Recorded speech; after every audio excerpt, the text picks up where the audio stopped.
feel like we're taking off on a plane every day. Hello, welcome. I think this is both of your first time in committee this year, so really glad to have you. I'm gonna spare you the round of introductions because I think you've probably met everyone and we've all met you. I'm really glad you're here. Talking about the home health provider tax. So seems like you have something orchestrated next to each other, so I'll just turn it over to whatever you're planning.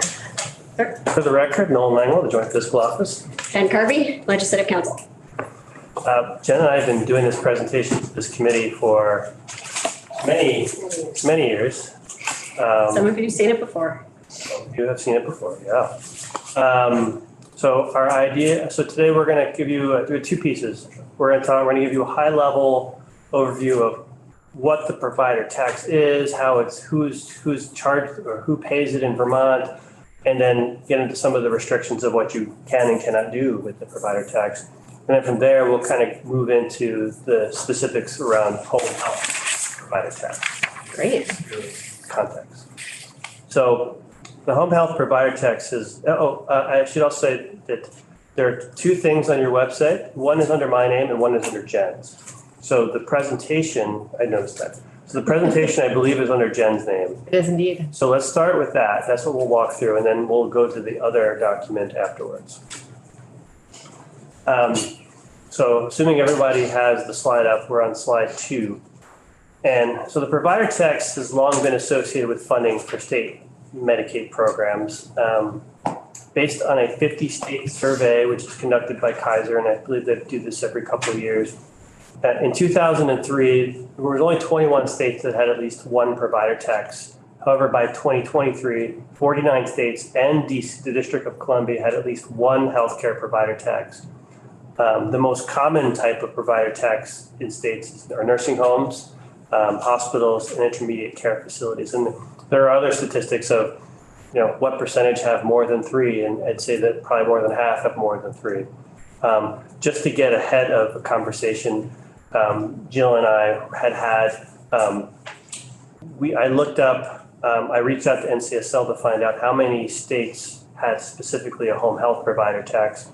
And according to NCSL, they could only identify 3 states that are currently doing it. Colorado had done it, but they don't use it anymore and they replaced it with something else. So currently there's only, as far as we know, 3 other states that do a home health provider tax. In case that was a question. Want to do this? Sure. So there are 19 classes of healthcare services that the federal law allows states to impose a provider tax on. And so Nolan has them all on this slide, and you can see the ones that are in red with a star next to them are the ones that we have in Vermont. So we have an inpatient hospital service provider tax, outpatient. So we basically, I think, combine those together into a hospital provider tax, but it's inpatient and outpatient services, nursing facility services, services of intermediate care facilities. These are intermediate care facilities for individuals with developmental disabilities. Home healthcare services, which is the one we're going to focus on most today, outpatient prescription drugs, and ambulance services, emergency ambulance services. So you can see there are a number of others we could have a provider tax on. Some of those have been explored in the past, but we don't have those, and I don't think we have had on any of the others.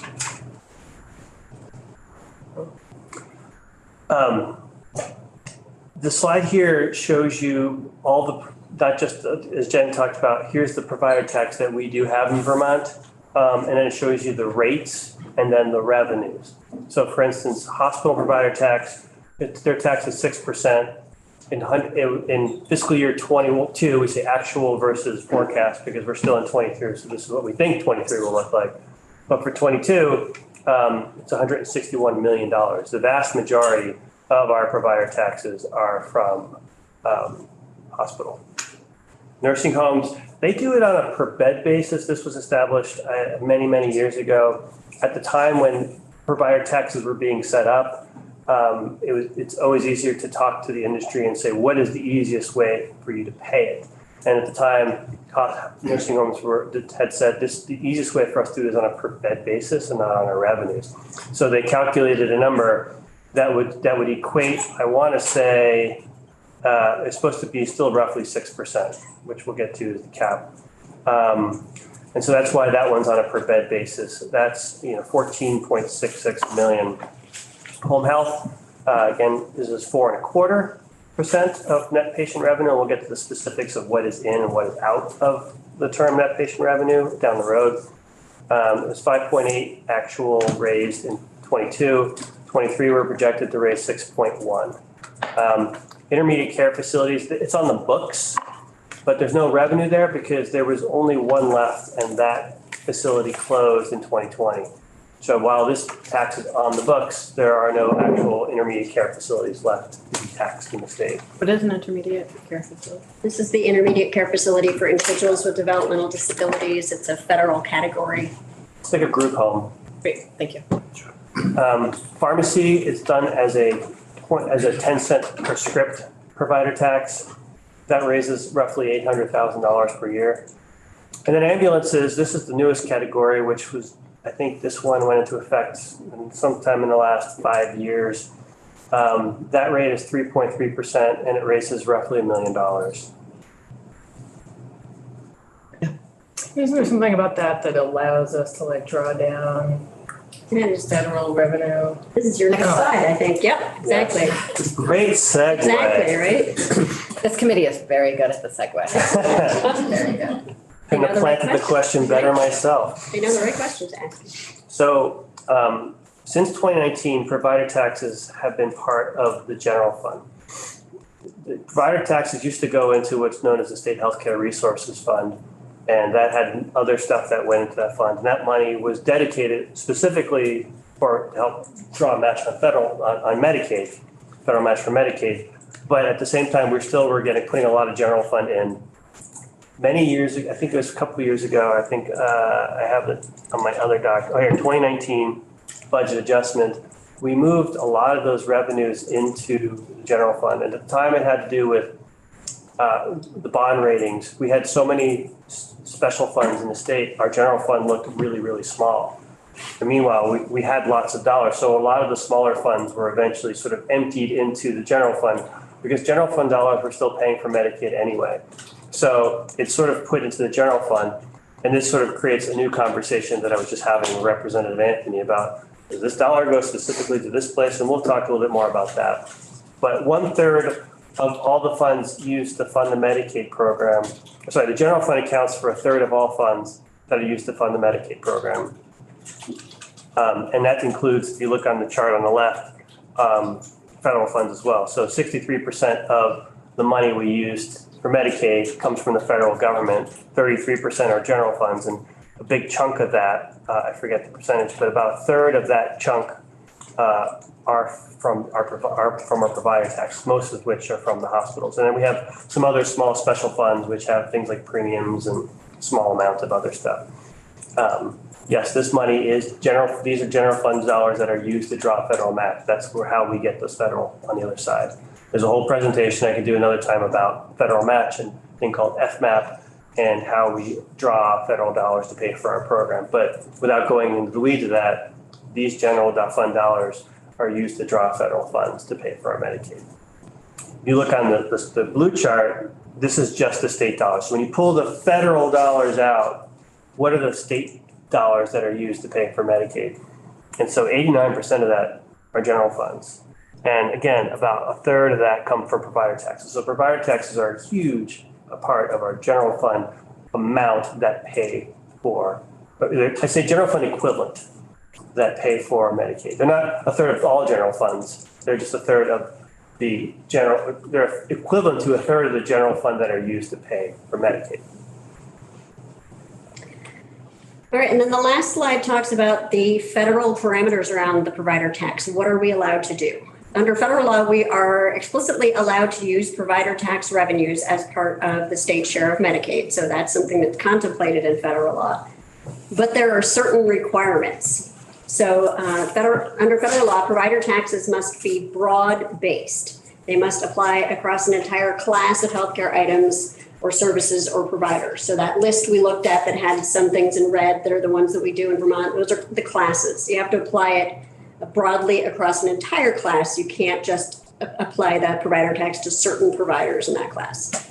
must be uniformly applied. So the same licensing fee or the same per bed licensing fee or the same rate must apply across the entire class. So it has to be applied to the whole class and it has to be uniformly applied to the whole class. And then we cannot hold providers harmless. We cannot tell them, we cannot guarantee them either directly or indirectly that we will make them whole, that if they give us money through provider tax, that we will return that money to them. Sort of in the way the program works, these are generally providers who are receiving Medicaid funds. And so in some way they are paying into money that we use to draw down federal matching funds in the Medicaid program. And so money is distributed to them for the services they're providing through Medicaid, but we can't make it a one-to-one and we can't make any guarantees there. There is, and this is the reason that those numbers that Nolan was showing you had the percentage applied to all of them, there's a safe harbor provision. There's a presumption in the federal law that we are not holding providers harmless if our provider tax is less than or equal to 6% of net patient revenue. So that's why you'll see we've always kept ours at or below 6% of net patient revenue or the equivalent, so that we don't have to go through any kind of process with the feds to prove that we are not holding anybody harmless. We get to use this safe harbor provision. So that's kind of the general overview of provider taxes before Nolan's going to focus more on home health. Do you have any questions so far? I thought we couldn't use federal money that we got from money that came down from the federal government to match.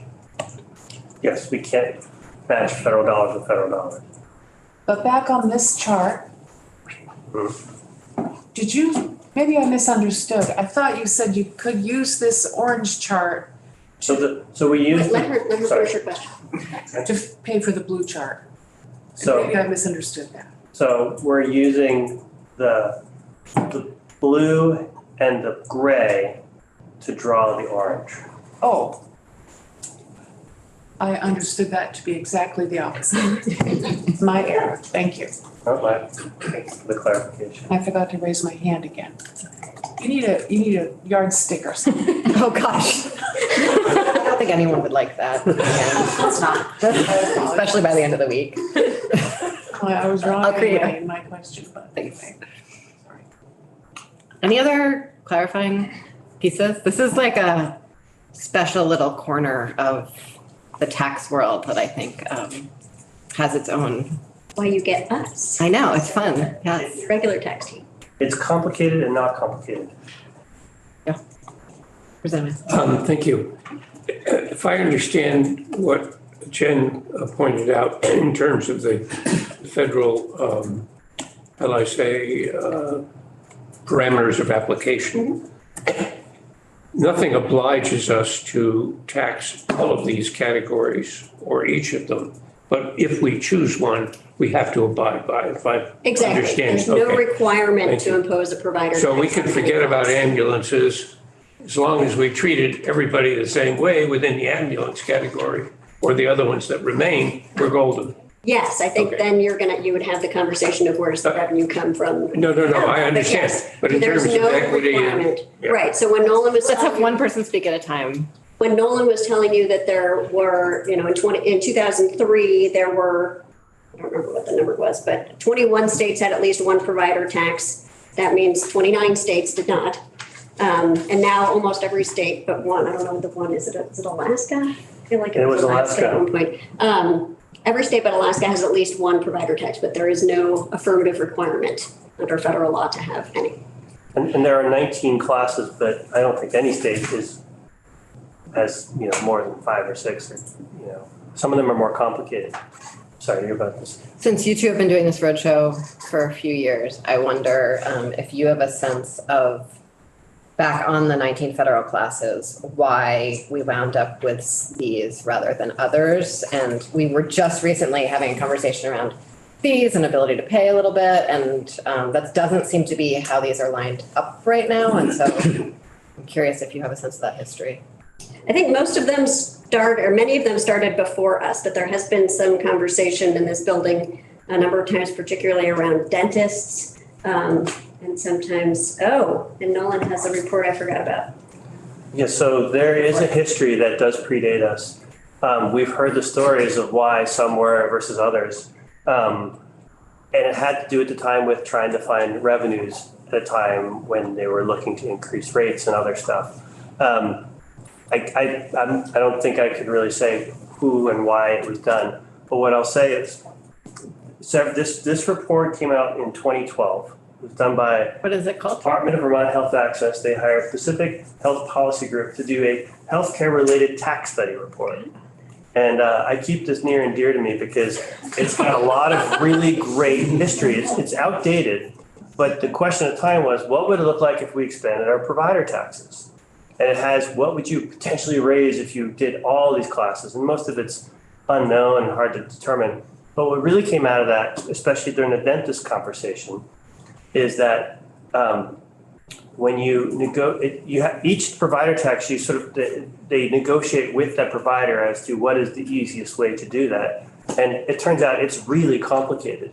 And it's hard to, one reason we didn't do dentists was there are so many dentists. I think there are so few who actually accept Medicaid patients at this point. And so it would be a lot of providers who didn't take Medicaid patients paying in tax For Medicaid services. for Medicaid services. And how do you track them down? So when we And I did, think there wasn't a clear sense of what services they were offered, and most of them weren't going through any kind of insurance, or a lot of them weren't, or not being reported to the state in a way that would be capturable in order to figure out what rate they would need to pay to generate the right amount of revenue to stay under the 6%. but the ambulance, the EMS, if I can just jump on there, EMS was done several years ago, and that was a conversation where their rates were too low, and we wanted to try to come up with a way to increase their rates. And so we talked with them, and we worked with the Ambulance Association. They got everybody on board, or most of them on board, to say, we'll do this provider tax. But it was a lot of work, and still not everybody's paying it. So it's complicated. Representative Sims and the representative. Sort of related to that, does all the provider tax get sort of bundled together and draw down all the federal money? And is like their proportional distribution of that Medicaid reimbursement to the folks who pay? So like if, does ambulance get some, proportional share of Medicaid reimbursement, or? Well, that's kind of the hold harmless aspect where we have to just do it based, the money goes into the general fund, and helps pay, or you could say it helps pay for the Medicaid rates, or you could say it's used for something else in different dollars. Noel and I were talking about fungibility downstairs. So, it all goes into the general fund, and then the amount that is required and appropriated is the amount that comes out for the state share. But the reimbursement is really based on the services that are delivered to Medicaid patients and the negotiated or the announced by the administration reimbursement rates. So when Nolan's talking about rates, it's the Medicaid reimbursement rates to providers for the services they deliver. So the rate that a certain class of providers pays in may or may not have any relationship to the quantity of Right. Medicaid. It really, despite the safe harbor, it really can't. Yeah, several years ago, we weren't taxing hospitals full 6%. It was at 5.9%. And so when it moved to 6%, people were like, what is that going to mean for my hospital? So I was able to try to determine that, but it was very clear that you can't say, okay, your hospital paid $500,000, so we're going to make sure you get $500,000 back. Your hospital paid $1 million. It can't work that way because that is defying the federal law. The way they get it back is through providing services for Medicaid patients. So there were some who, in that little increment, got more than they put in, some who got less than they put in, but it was all based on the utilization of the Medicaid population. Representative. I might have missed this, but so let's say you have to pay the provider tax, and you get a bill, one bill at the end of the year. Do you ever, like a patient doesn't see 6% provider tax on the bill? No. Okay.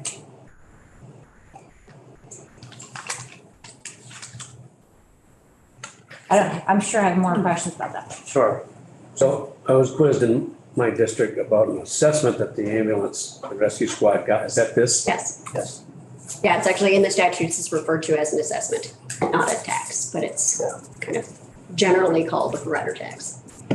Representative Bodie. I'm probably not supposed to ask you this because it's a policy question, but, okay, so I'm just wondering, policy-wise, if you are not providing Medicaid services to practically anyone or to anyone, I would think that would be a greater reason for you to contribute to the provider tax to help those who do provide to Medicaid patients who are not reimbursed fully and who even in spite of the provider tax still are not going to be reimbursed enough to cover their costs. That is definitely a policy question. Yeah, yeah, so that's why I was kind of looking this way. I think it's an interesting theoretical question that we can just leave on the table for the rest of our conversation. Okay. And I think it's a good one. Let's pivot to some more specificity. Okay, so if you go to the other sheet, under my name, it's called A Brief History of the Home Health Provider Tax. Like a story. I was recently just looking at that Bill Bryson book, A Brief History of Just About Everything. There you go, This is including home health provider tax. Yeah, that wasn't in there though. I'm not going to walk you through this. This is really just a backgrounder, but a lot of the information is some of what we talked about because it's an issue brief, so I wanted to kind of prime people for it. But what we're here about today, really talking about, is the proposal of the sunset. And the history of that is, and I won't, if you go to the second page, the home health history prior to 2016, their assessment was 19.3% of net operating revenues from core health services. That equated to roughly between 3.6% and 3.9%. Again, remember I talked about the hospital, the nursing homes, and that was the way to calculate it. Well, this is the way the home health were calculating it. The home health folks had identified that it wasn't exactly an equitable way of doing it. And so essentially in 2017, or was it 2016? 2016, it came out of this committee actually. They required they required DVHA, Department of Vermont Health Access, to convene a working group to determine whether the home health provider tax represented, quote unquote, the most appropriate and equitable model for assessment, or whether additional changes to the methodology are needed. So the working group got together and came up with a proposal, which then was incorporated in Act 73. And it basically, it changed the definition of how it's taxed. But what also came out in that was they instituted a sunset. Jen, maybe I should let you talk about the sunset since you wrote it. Sure. So they, as Nolan said, they changed the methodology. They changed kind of what the provider tax for home health services was based on. And then they set this was in 2017, and they set a sunset date, so a prospective repeal, saying this whole home health provider tax will sunset, will be repealed on July 1st of 2019. Well, then during the 2019 legislative session, they came back and extended that to July 1st of 2021. So before it sunset, they extended it.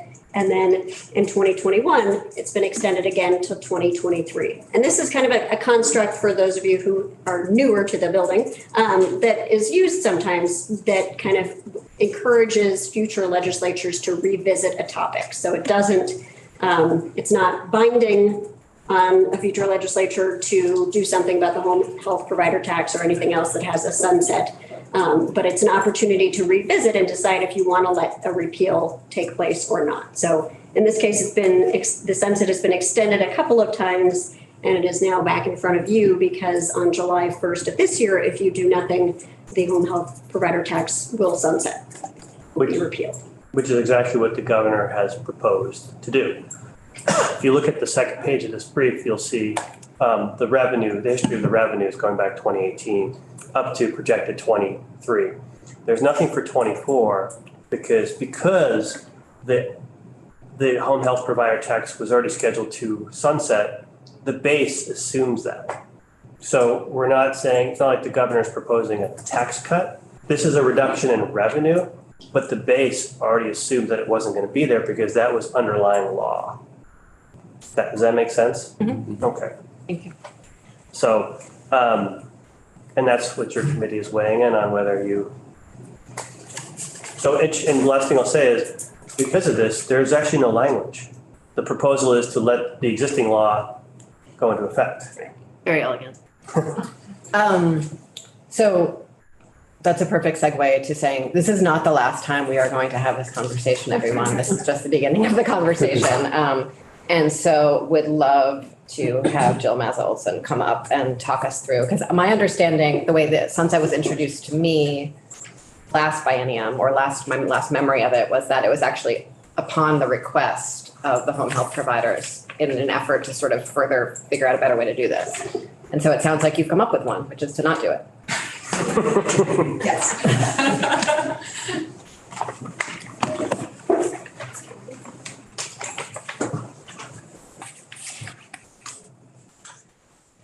And so the next 20 minutes are yours, and we will have more time, so please don't feel like you need to rush yourself. Thank you. Thank you. I appreciate that. I'm Jill Mazza Olson. I am the Executive Director of the VNAs of Vermont. So I represent the 9 geographic home health and hospice agencies that take care of different geographic regions. There's also a 10th home health agency in Vermont known as Biata, which has a statewide certificate of need. They're not a member of my association, but I can tell you that on matters of policy, I work really hard to stay aligned with them.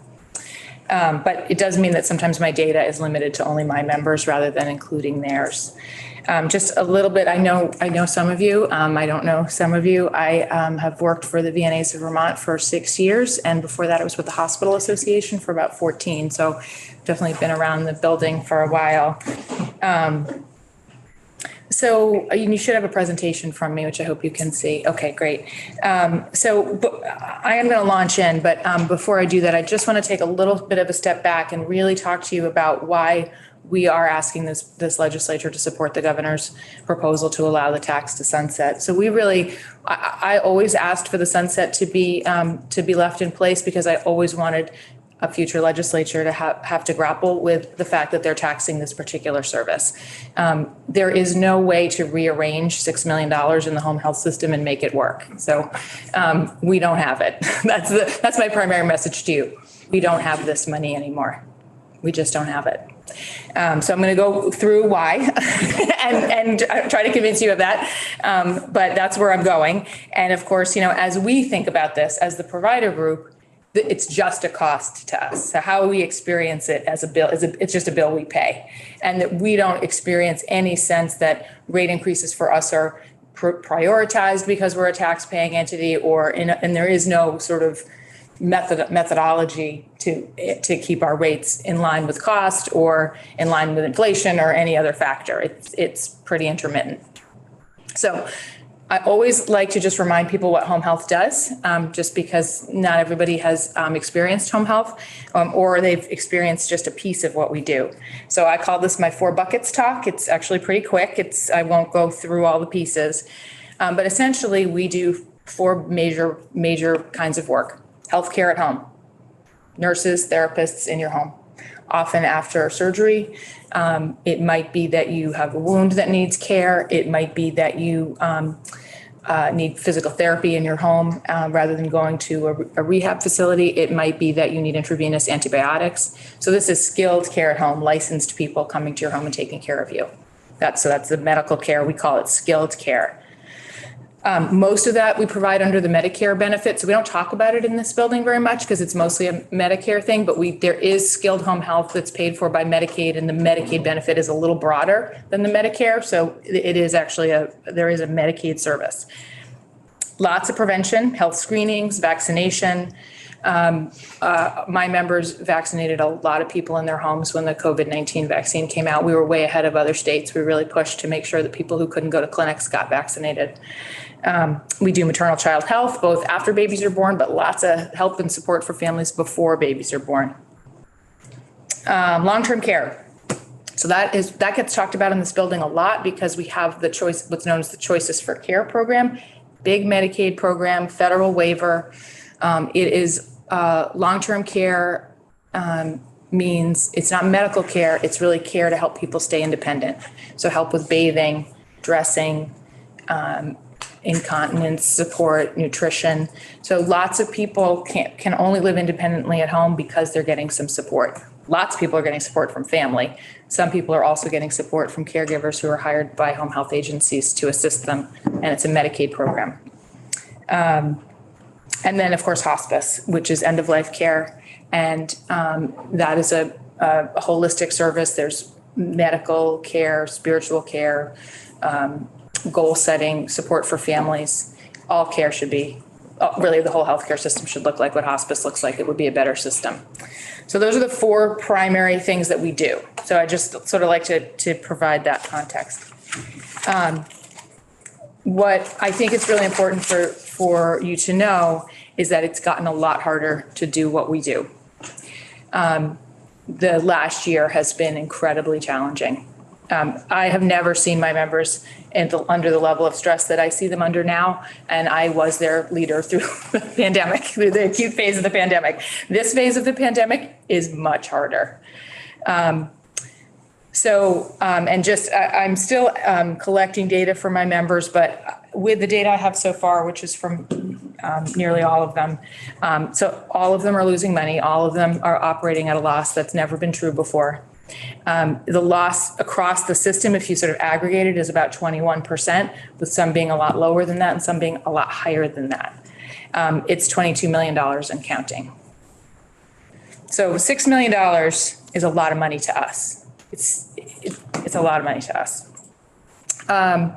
So lots of pressures. So I'm going to go through them pretty quickly. IRS mileage. We drive a lot. We drive down every dirt road in Vermont. When it gets more expensive to drive, it gets more expensive to provide service. Medicare doesn't change what they do very quickly. So expenses go up. Wages, salaries, benefits. We're competing with all the other providers in the community. For long-term care services, we're competing with the Walmarts and the McDonald's and lots of types of employers. And on the skilled side, we're competing with hospitals, and they have more resources than we do to pay nurses. So there's a lot of competition. And members have responded. They've raised their wages, they've raised their salaries, and they've held on to their benefits with double-digit increases in their health insurance premiums. We have preserved access. So this is something I think is really important to know. We're really struggling on the long-term care choices for care side. People are definitely not getting all the care that they should get. But on the skilled side, we are still taking referrals from hospitals. There are some parts of the state where that's really starting to fray and no longer the case. But for the most part, home health agencies made it happen by spending their reserves. That's the only way to do it. So it's costing about $300 a visit for a traveler. We're getting about $155 from Medicare. We're getting about $122 from Medicaid. It would be cheaper to not provide the care. So we're doing it to maintain access. That's the reason. But we've got to get away from the travelers. So I have some agencies that are providing almost no travelers. I have some that are about 50% visits of travelers. I have one agency where the CEO is doing visits to avoid hiring travelers. Medicaid is below cost reimbursement. And as I mentioned before, the rate increases are inconsistent. We get them sometimes, but they're not consistent. We are funded by government payers. So if you look at the next slide, slide 4, pressures, 61% Medicare, 17% Medicaid, 22% other. So the important thing to understand about the other is that it's mostly Medicare Advantage, and migration to Medicare Advantage is very bad for us. Very bad for us. Now, some plans pay just fine. They pay like Medicare, or they pay sort of a Medicare equivalent. There are some very large plans that pay worse, much worse than Medicare, probably more like worse than Medicaid. So a strong payer for us is becoming a very poor payer. So that's actually probably the most significant thing happening to home health now. And there's not much that a state legislature can do about it. It's a federal problem. We have a value-based payment, Medicare value-based payment going into effect. So we will start to see potential reward and also potential cuts, potential hits based on performance. And then on top of all of this, Medicare is cutting us. So we got a base rate cut on January 1 of 3.925%. And there's another one, double that, slated for January 1 of 24. That's a permanent cut. So they're cutting the standard the base rate. And then, this is because they believe that the new payment model has overpaid us. They want to go back to January 1 of 2020 and claw back 7.85 times 3. That's, I don't know, it's probably going to be $10, $12 million. I've heard this a few times. I haven't had the opportunity to ask why. There's I know, like, speaking on behalf of the federal government is sort of a nightmare question to ask. Yeah.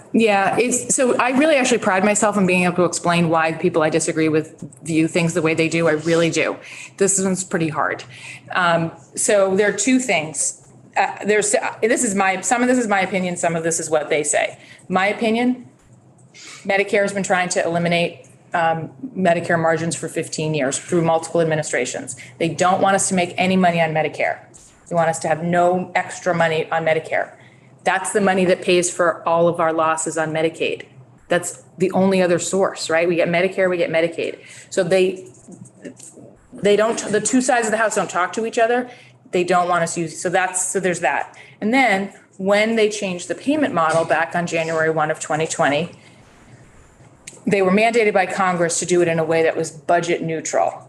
And so there's a whole debate about whether or not what they did was neutral or not. Now, I can tell you, with the cut, they're barely paying us more now than they were a year ago. And so with all the wage pressures and all that's happening. But it is basically a debate about budget neutrality and methodology. It's pretty painful. And the only thing that can stop this cut is Congress. So we are not feeling optimistic at this stage of the game that this will be changed. So into all of this is where the $6.1 million in tax for us is layered on. So just for a little bit of context, we got a 4% skilled Medicaid increase a year ago. It was about $422,000 gross. So the only lever that's large in this building to help preserve access to home health is the tax. The levers are small otherwise because we're so Medicare heavy. Okay, a couple of other things I want to say. Home health provider taxes are rare. I think Nolan said 4, it's really 3. We're one of 3 that still have a tax, and ours is high, 4.25%. New York is less than 1%, and Kentucky is 2. So ours is high, but most states have not gone this route. Lots of providers in Vermont are not taxed. We don't tax designated agencies. We don't tax primary care. We don't tax FQHCs. I'm actually not sure if they're a taxable class. Lots of groups are not taxed. So there's plenty of federal money, tax money being left on the table all the time. I think I already talked about the next one. Oh, I'm sorry, I'm on slide 5. We're mostly covered by government payer. We don't have a cost shift because we don't have much commercial business. CMS wants to get rid of our Medicare margin, and everybody's operating at a loss. So the tax is threatening, it's truly threatening access. There's no way that home health agencies can continue to do what they've done this year to preserve access to skilled services. It's not possible. They're going to run out of reserves eventually. This is the most significant thing. Doing nothing, this is one of those few times where if you just do nothing, it will be the most significant thing you can do to help mostly older Vermonters access services. And I just will say, how we think of this is it's like you're cutting us again, right? It's like you're adding a 4.25% cut onto our Medicare. Okay, that's my kind of my spiel. So that was pretty efficient. Okay, so let me pause there.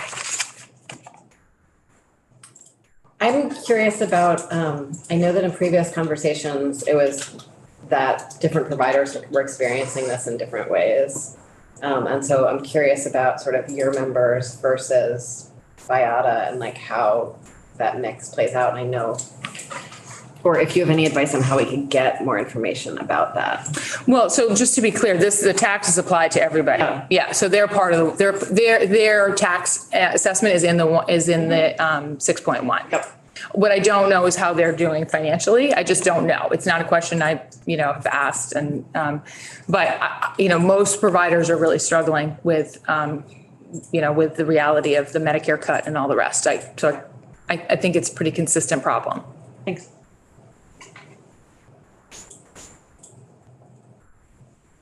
Yeah. Another question is wondering how on earth you guys are surviving. I mean, It's really hard to lead this association right now, to talk to people every day. I mean, it really is. It was easier in 2020. It was easier. It's so hard. Every day, home health agency leaders are trying to figure out how the heck to take care of everybody who needs services. That's what's happening. It's very visceral, and people are so stressed when they feel like they can't provide the services that they know people need. It's incredibly stressful. Yeah, so it's, yeah, I don't know how they do it. I mean, I really don't. It's tough. just by way of an example, a woman down the hill from me passed away maybe a year ago, I guess, or something. And of her 6 kids, there was 2 brothers who basically who provided almost all the in-house care with Biota, periodically kind of stuff like that. But I mean, I'm familiar with what you do. Biota did a good job. Just the word of the day, I was so impressed with these 2 guys a little younger than I am who were taking care of their mother to the some stuff. You know what's all involved with all that kind of stuff. Really quite outstanding, I thought. So. Yeah, families are doing the majority of the work. This is keeping people out of the workforce for sure, to take care of the long-term care piece. And that system, that's a conversation for another day. It's not tax policy, but that system is really struggling in a way that that services are really not getting to people in that part of the system for sure. But on the skilled side, we're still pulling it off. I think there was some hint that this was gonna happen. I first got on the Board of Trustees for Franklin County Home Health. Janet McCarthy was the CEO at that time, but she's since retired. She's my age. And I remember her saying almost word for word what you've been saying for the last 25 minutes. Do nothing, Let it sunset. It's been pretty bad. And, you could look down a tunnel and see it coming at you though, at the time, if you just look at the number sheets. Yes, and it's gotten worse, and now it's really pervasive. Yeah, and Vermont's getting hit especially hard, in part because we do such a good job trying to provide services for so many people. We don't say, oh, you have Medicaid, we're not going to take you. We don't, all of the agencies are designated. They take everybody regardless of ability to pay. They don't make those choices. So is the future what Jim was saying, where the 2 boys take care of their mother with Beata overseeing? I would say that's the present. Oh, really? Yeah, I would say on long-term care, that's the present. So on skilled care, I would say no. On skilled care, we've held it together, but this is your opportunity to help us preserve that access. So on the nursing, the therapy, and it's not universally true. There are some parts of Vermont where they're having trouble finding nurses too. It's hard to find nurses everywhere. There are some places where I feel like some of the visits are not happening. But for the most part, on the skilled side, they've managed to pull it together. Long-term care has been falling apart for a long time. Are these people that used to go to nursing home? Yeah, yes. And so we've shrunk nursing home beds. We rely in Vermont on at-home care. We're about 50-50 home and nursing home. There are states that are 90% nursing home. So we made a conscious decision that we wanted people to be cared for in their homes. I think that was a good policy direction, but the system is now undersized, in my view. Is there any concern that if we let this sunset, the pool of state funds for matching federal dollars would be reduced, and you'd see a further reduction in Medicaid rates? Well, so that could happen, but it's really sort of a separate question, like what are our rates and what's our tax are never considered together. So I am more afraid of the tax than I am of not getting rate increases, because the rate increases are so small and intermittent I'm not reliant. We just simply can't rely on them. There's nothing reliable or consistent about our rate increases, and they're much smaller than the cost of the tax. So that's why I say this is the lever. This is the most important thing. Again, to do nothing. We're pretty good at that. They are. Okay. Well, thank you very much. I really I really appreciate it. appreciate all you do and all your members do every day. Thank you. Thank you. I really appreciate it. And if you haven't talked to your local home health agency, I urge you to call them and talk to them about what's happening with them. And if you want to do a drive along with one of their nurses, they might even let you do that. It's pretty eye-opening, I think, to see what's happening in the field. Thank you for your time. I really appreciate it. We will be back here at 2:30.